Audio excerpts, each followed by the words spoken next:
ကဲ okay မနေ့က Plant vs Zombie Fusion ရဲ့ episode 1 day ပိုင်းကိုတော့ဆော့လို့ပြီးသွားပါပြီ off camera grinding နဲ့နိုင်ပိုင်းကိုရောက်သွားပြီပေါ့နော်နိုင်ပိုင်းရောက်တာကိုနည်းနည်းလေးကြော်လိုက်မယ်ဒါမှနိုင်ပိုင်းရဲ့အကြောင်းကိုရှင်းပြလို့ရမှာပေါ့ဈားထဲမှာတော့ fusion တစ်တွေတော့မရှိဘူးဒါတွေပဲကိုဆက်ဆော်ရတယ်နောက်ကျမှပင်တစ်ရောက်တာ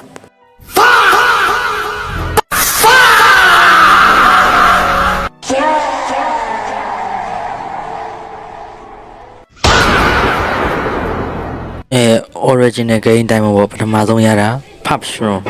အကောင်သေးသေးလေး very useless pub shroom ပေးတဲ့ damage က feature နဲ့တူရဆိုပေမဲ့အကောင် close range ကြီးဖြစ်နေနီးနီးလေးရောက်ပြီဆိုမှအကောင်လှမ်းပြင်းတာဒီမှာဘာ fusion ရလဲဆိုတော့အမှ feature fusion ရတယ်ဒါပေမဲ့နောက်တော့တီးလိုက်ရတာ feature ကရိုး feature fusion လိုပဲ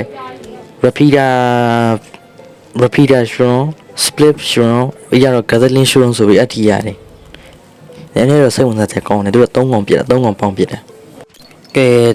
ပထမကတော့ဘာမှတော့စိတ်ဝင်စားစရာမရှိဘူး။နိုင်သွားတဲ့ကတာလေးပဲဒုတိယမှာကျဘာရောက်ဆို fusion shroom ရတယ်။ fusion shroom ကအရင်ကလေးကအဲ့လိုမျိုး Windows Zombie ကိုဆိုရင်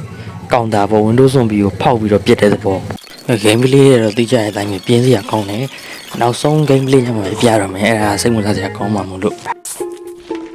နောက်ပိုင်းလေးနည်းနည်းကျွန်တော်ပါဆိုအဲ့ဒီနောက်ပိုင်းမှာဗာရောက်ဆို Hyptosida ရတယ် Dome Shroom ရတယ်ပြီးရင် Great Buster ရတယ်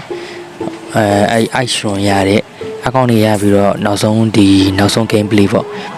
ဖူးပိုင်းမြောက်ခင် chapter 3မြောက်ခင်ပေါ့အဲ့ဒီဟာပဲဆော့ပြလိုက်တာမစောရင်အဲ့မှာဗာလဲမသိဘူးအဲ့လိုဟာကိုရတာအကောင်ပြီးကြလက်ဆောင်ပုံချကြည့်တာသူ့လည်း fusion တွေအများကြီးလုပ်ရရတယ်အဲ့ဒါကျွန်တော် idea ရတာခုကျွန်တော်တို့တွေ့နေရတဲ့ကောင်ကထောနတ်ကြီးခေါင်းမှာတင်ပြီးရေခဲထောနတ်ပေါ့ခေါင်းမှာတင်ပြီးရှောက်လာအဲ့တော့ကျွန်တော်အကောင်ကိုလေမှာထားလိုက်ရင်အဲ့ရေခဲကောင်းနဲ့ရှောက်လာတဲ့ကောင်ကောင်းတာလို့ရရဆိုပြီးလေမှာထားလိုက်ရတယ်နောက်ထပ်တောနတ်နဲ့ဘယ်လိုပြောမလဲကာထားပြီးတော့ဟိုရင် PPC 1ကလေးကပုံခဲ့တဲ့ view ဟာပေါ့ကျန်တာကတော့ easy peasy squeezy easy မို့လို့ကျွန်တော်တို့ကြော်လိုက်ပါမယ်အကုန်လုံးဒီနောက်ဆုံး game လေးမှာကျွန်တော်ဖုံးလာပြီးတော့ဖုံးကင်ပြီးတော့ခဏနေတော့ပွဲပြီးသွားတာအဲ့ဒါ recording တွင်းလိုက်ရဘူး